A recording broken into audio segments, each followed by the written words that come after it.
once you get out of that subdivision, you should be okay. Yeah, we're live. Let's do that.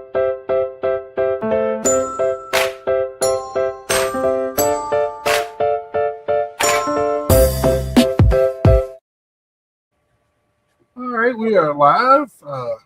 Didn't get my stuff to work right.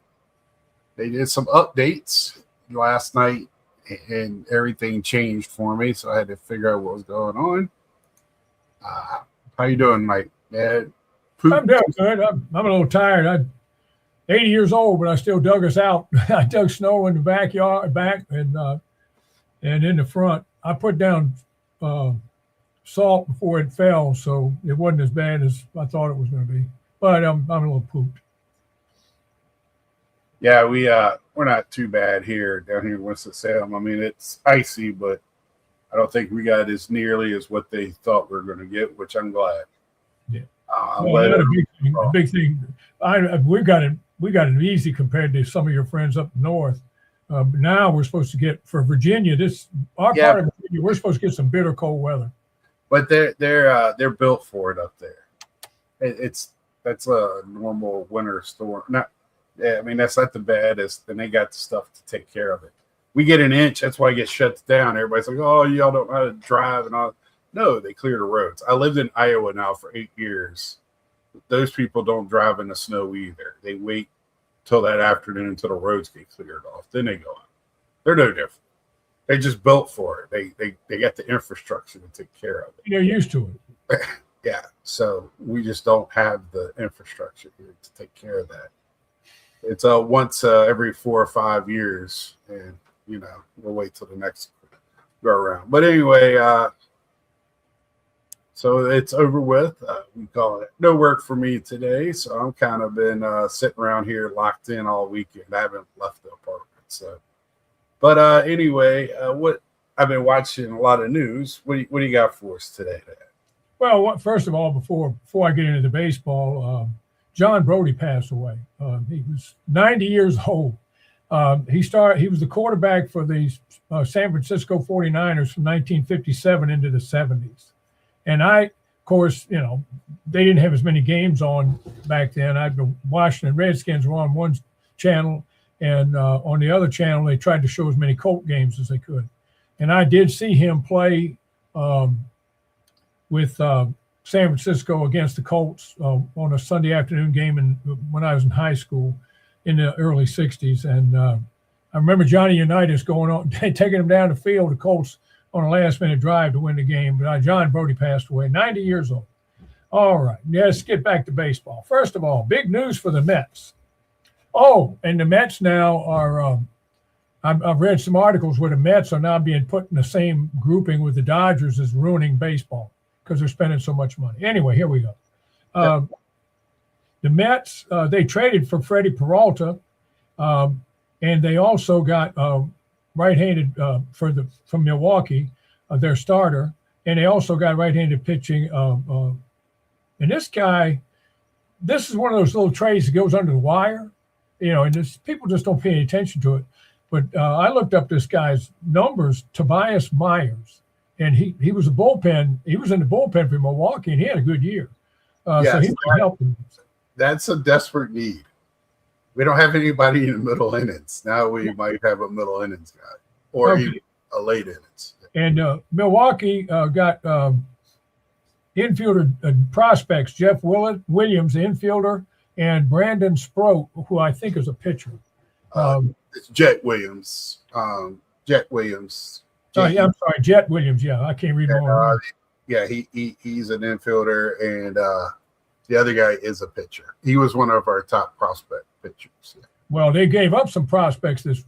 They also got Luis Robert Jr. from the White Sox, and they gave up Acuna, the infielder, little brother of Acuna in Atlanta, and he's a good ball player. But like I told one of my friends, I was like, he had nowhere to play.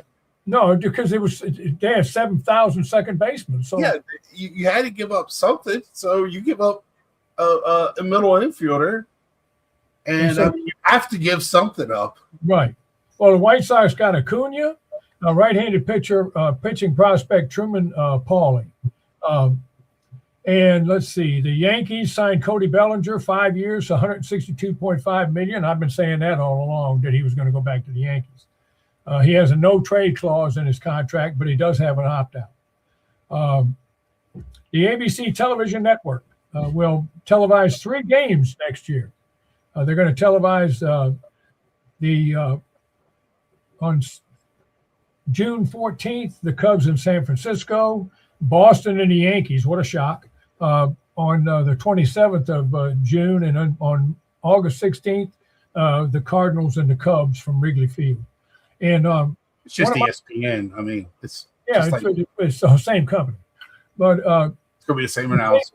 Yeah. The St. Louis Cardinals, they signed Yadier Molina. He's going to be an assistant to the president of baseball operations. They brought him back into the organization. You talk about a really good catcher. That he was outstanding.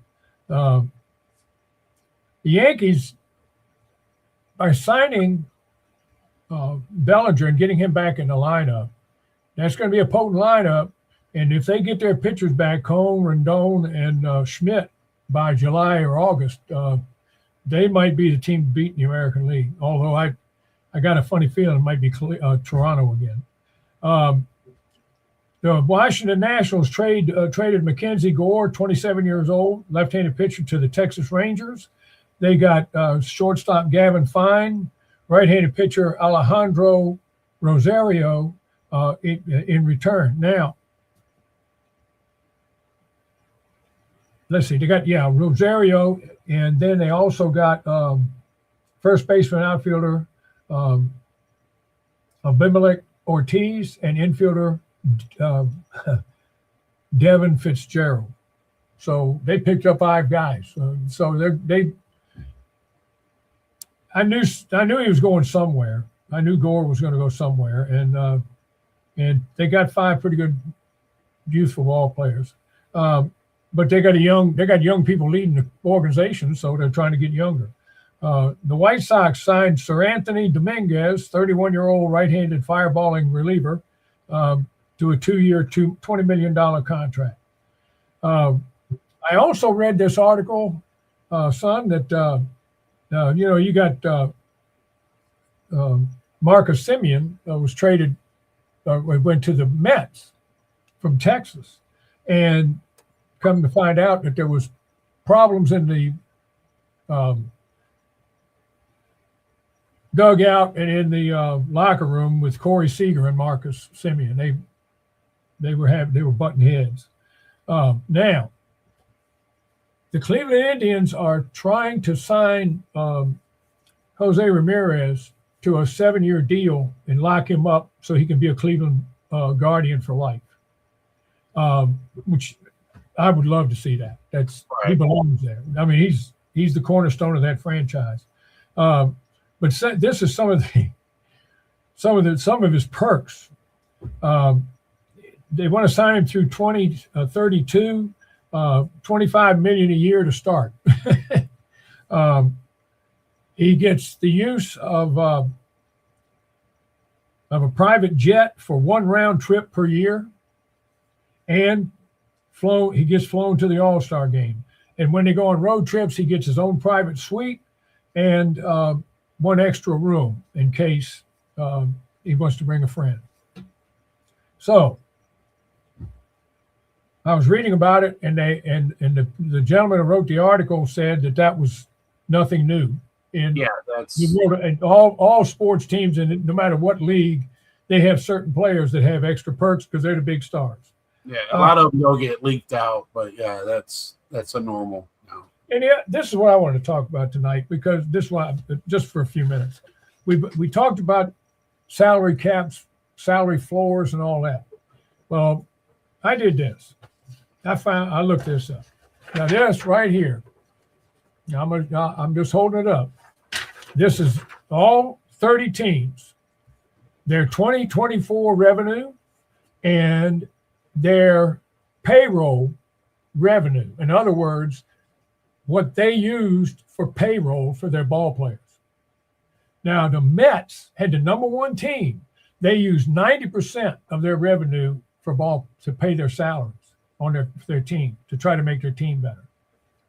The Dodgers spent 73% of what they made on their players. Toronto 71.5, Philadelphia 67.2, Arizona 66.7, San Diego 63.8, Texas 57.1, the Angels 52.3, Kansas City 51.5, and that Baltimore was 49.9.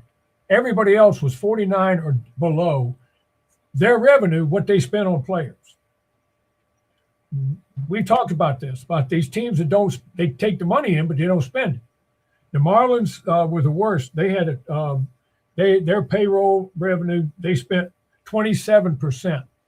The White Sox 31, Tampa Bay 33, Pittsburgh 34. So surprisingly, the Cubs only spent 36. So there you go. We talk about some of these teams, the Mets, the Dodgers, and Toronto, and Philadelphia. They get four of the better teams in baseball, but they paid for it, and they were willing to do it. Now, it's not fair. It's not a level playing field. And here's the proof. The Los Angeles Dodgers TV revenue, their TV, not from the networks and all, their TV revenue was $334 million, just their TV revenue.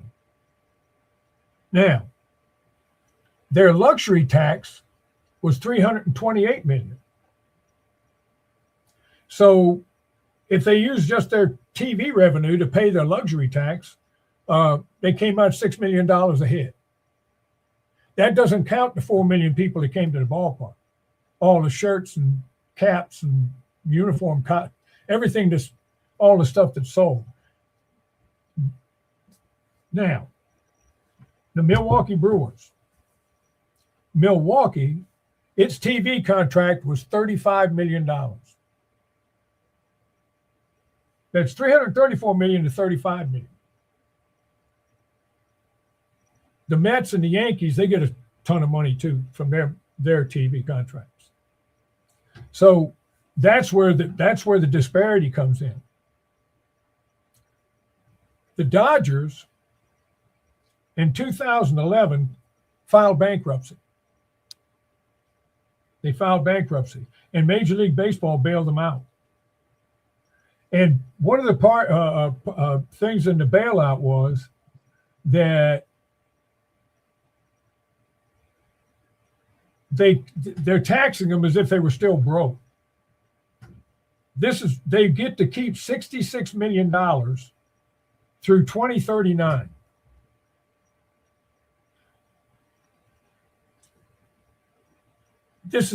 Baseball is the only sport that has this setup. Everybody else has revenue sharing from everything, not just because, like in the NFL, they don't have a local TV contract. Everything is on the networks or on stream. The NBA doesn't have they have little local channels that do their network, like Washington does the Washington. They got local contracts. They got local contracts, but they don't have anything like this. So, and then they have to share. All that money is shared. They have a share plan in the NBA for that. So they don't have that in baseball.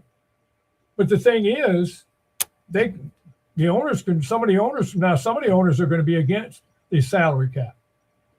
Of course, the Players Association will be, because they think they're going to get the big money. But I mean,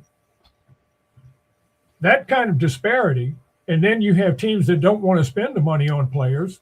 That's why you and I have always said you have to have a salary floor before you have a cap. They have to spend. I mean, if a team can prove, let's say each team would have to spend $100 million a year on their for salary, and they can't find anybody to give that money to, then they can prove it. They can but you can't. like it's like Pittsburgh. We've always used Pittsburgh. Now Pittsburgh this year has tried to do some stuff, but for years they just pocketed the money and didn't try to keep anybody except one player. So, I mean, I just wanted to bring that up because it was, Oh, one last thing. San Francisco. This came across the wire this evening. The San Francisco Giants signed Harrison Bader to play center field, 2 years, $20.5 million. He's a Gold Glove winner. They had one of the worst outfield defenses in baseball last year. They're going to move. I think his name is Wong. That's the center fielder. They're going to move him to right field where he played. That's where he played in Korea, and put Bader in left. Bader in center. Yeah, Bader's that guy. He's a hired gun now, and I don't know how that happened, but all of a sudden he gets 1-year contracts. He'll get traded at the deadline. He's always this hired gun now. A+ speed. He's okay hitting, but A++ outfielder. So I don't understand. He's not bad. I don't understand how this started with him. I mean, he was a Met 1 year. I loved him as a Met. I was hoping we were going to re-sign him because he was. Yeah, I thought he did a good job with the Mets. Yeah, he did well last year with 2 different teams. Yeah. So I mean, it's just he's not going to hit a lot of home runs, but neither did our center fielder we got now. But now we got a different center fielder. But we'll see. And I don't like the Mets being categorized with the Dodgers. Yes, they made some moves, but they really only offered like 2 big contracts. They got Lindor and they got Robert. I mean, not Soto. So, they didn't sign Alonso. They let him walk. They picked up Polanco. They gave him, but they didn't pay him as much as they could have for Pete. So if they were in the Dodgers frame, then, Cal Tucker would be a Met. Yeah, they picked up Bichette, but is that a huge contract? I don't know if it is. And it's a player-friendly one. Well, the other thing, too, is about this this revenue thing. It's really interesting. The Chicago White Sox in 2024, their 2024 revenue was $277 million. The Mets was $444 million. The Yankees was $728 million. The Dodgers was $752 million. That's why I like to know what the Dodgers' revenue was last year. For 25? 25? Yeah. Because I don't have that. Yeah, because that would be with all those Japanese guys on the team. I just have what the payroll was. The Mets had $444 million, and their payroll was $400 million. And the Dodgers, they got $752 million, and their payroll was $554 million. The Yankees, they got $728 million, and their payroll was $362 million. So they pocketed a nice little piece of change too. And now they do have some profit sharing in baseball with the major networks. Yeah, when they do the national networks, and also they do. So the bottom, the actual money that people pay as because they went over to the soft salary cap or whatever you want to call it, the luxury tax, that goes to the lower teams too. They're supposed to spend that money on players, and you can't tell me that's happening. It's just getting pocketed. So baseball needs to do something because it's not. We bring about the Pirates, like you said, and that's just because it's such a historical team. You want to see that team with its history it has to be better, to be a parental. When I was a kid, they were a parental. Every year they were in the perennial. They were perennial playoff team, or at least competing. Yeah, for it. And then They were the Braves at the beginning of the Braves run. That was their Main two teams were in the National League battle. Andy Van Slyke, Barry Bonds, Bobby Bonilla. Yeah. That's when Barry Bonds was a base stealer and a doubles hitter. 40-40 guy with the Pirates, or 30-30 with the Pirates. And then you had other guys with them. I mean, they had, Graybeck and some other good pitchers. And, it was just fun to – competition is great. I don't want it to exactly be like the NFL, but I think there's room there to be not quite like the NFL, but be better than what you are now with competitiveness. It's not good at Central, like the flyover states don't have the money to spend as the coastal teams. It's just economics, and they need to make the playing field fair with having a salary cap. Does that mean that? I mean, that means the Yankees get to make a crap ton of money. I mean, they want to give a nice Christmas party. They can, because you got the Chicago White Sox. I say, they made $277 million, and then you have the Cubs in the same city making $584 million because the Cubs have a better TV contract. Well, and also, and they're more popular. The Cubs' history is just so deep. The White Sox is the second team in the second city. The Cubs, people internationally know the Cubs. And yet the White Sox have won more world championships. Well, it don't matter. No. Everybody wants to put the Yankees up there, but if you look at their championships, they really have, yes, they've been in a lot of playoffs, but their World Series wins came through the 50s and 60s. They didn't do anything in the 70s. The 40s. I'm talking about, how far back. Because they got 27 or 20. They got 27 or 28 World Championships, and I think the Cardinals are second with 12. Right, but the majority of those came during a time period, long time ago, in a land far away. But we always want to make them. But they're the number one international team that people know who they are by just putting a pinstripe and NY up. Yeah.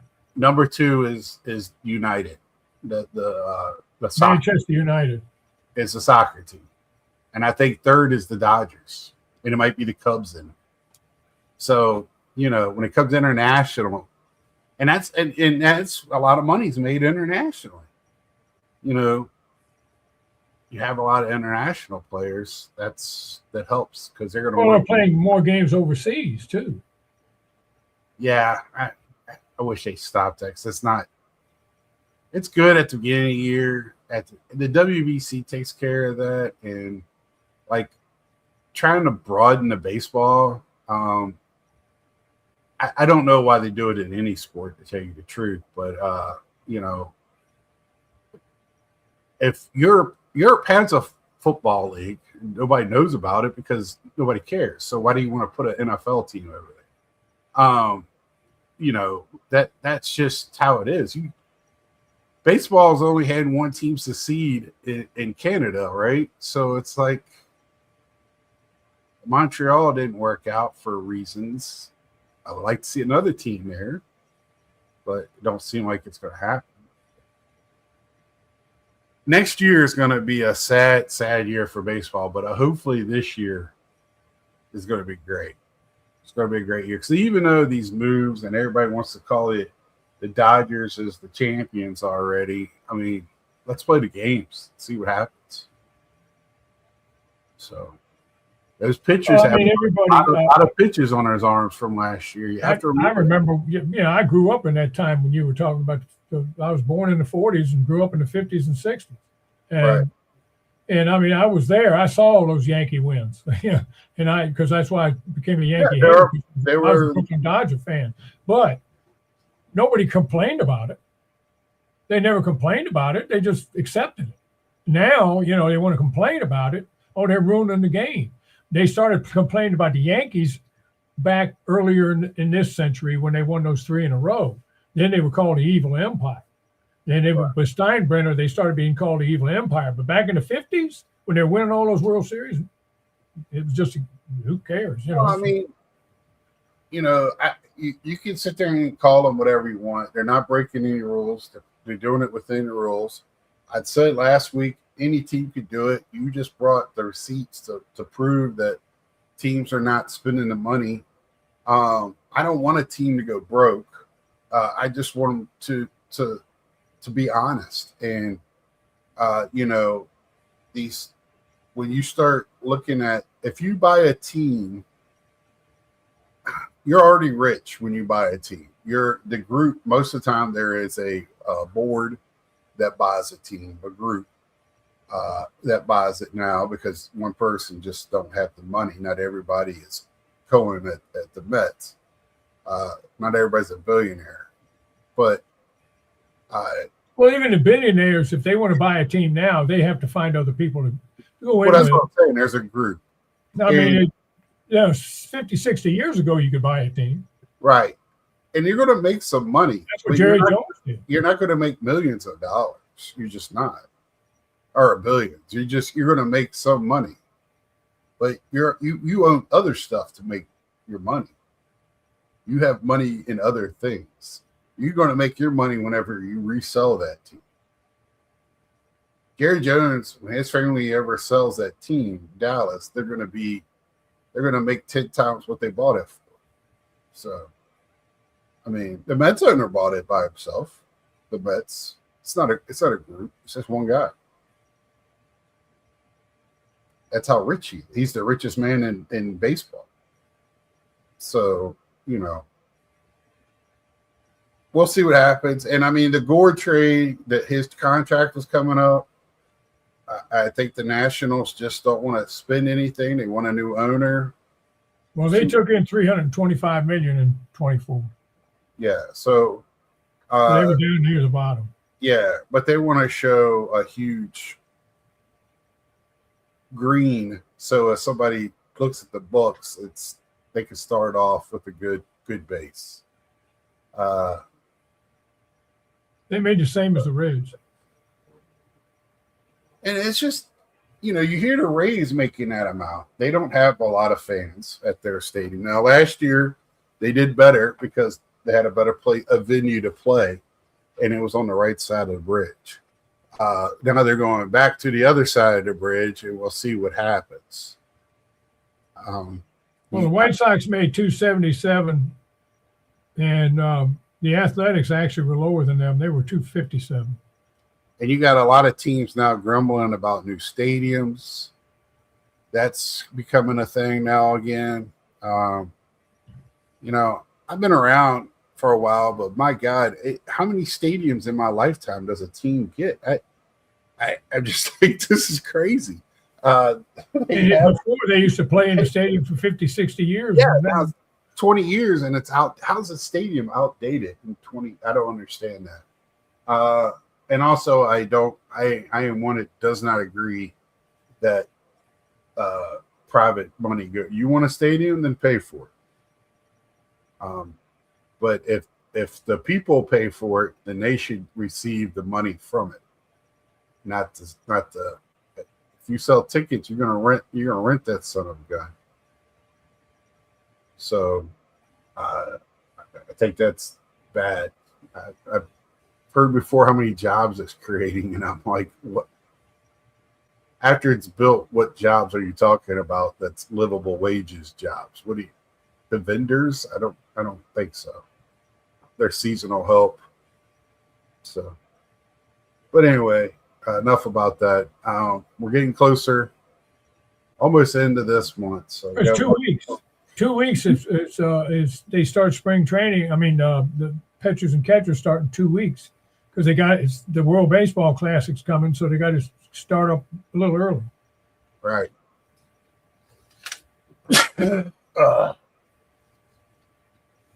Well, all the big boys are signed now.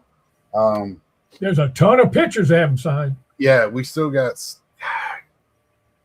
Flambert, I think that's just because of it's an age thing. Bassett. Yeah, Bassett. They're not. The guy pitched for the Arizona. I should have wrote him down. But anyway, yeah, we got. It's not done. It'll never be done. There'll be a lot of trades. There'll be stuff going on during the season, during the preseason, summer arena, spring ball, and hopefully we'll get into some of the 2026 mumbo jumbo. I would like for one of these places the commentate somebody break it down on what needs to be done, what needs to happen, and step by step. That'd be fun to listen to. Like, not fun, but just for my learning, because it's me and one of my bosses was talking. It's never fun to listen to millionaires and billionaires complain about money issues. Yeah, and we're the ones that pay for it and are entertained by it. So, it's a little ridiculous. So, but what else you got for us before we go out this week, Dad? Oh, I only got a couple more yogiisms, but this week they started spring training, and the equipment manager asked him what size hat he wanted. And he said, "I don't know. I'm not in shape yet." I've heard that one. All right. Well, I thank y'all for tuning in and watching later, and let us know what your thoughts are on people spending money, or not. I mean, not everybody's going to think like us. I don't know what your thought. I love to hear ideas. That's all I want. Until next time, like, share, tell a friend, subscribe if you haven't, and we will see ya.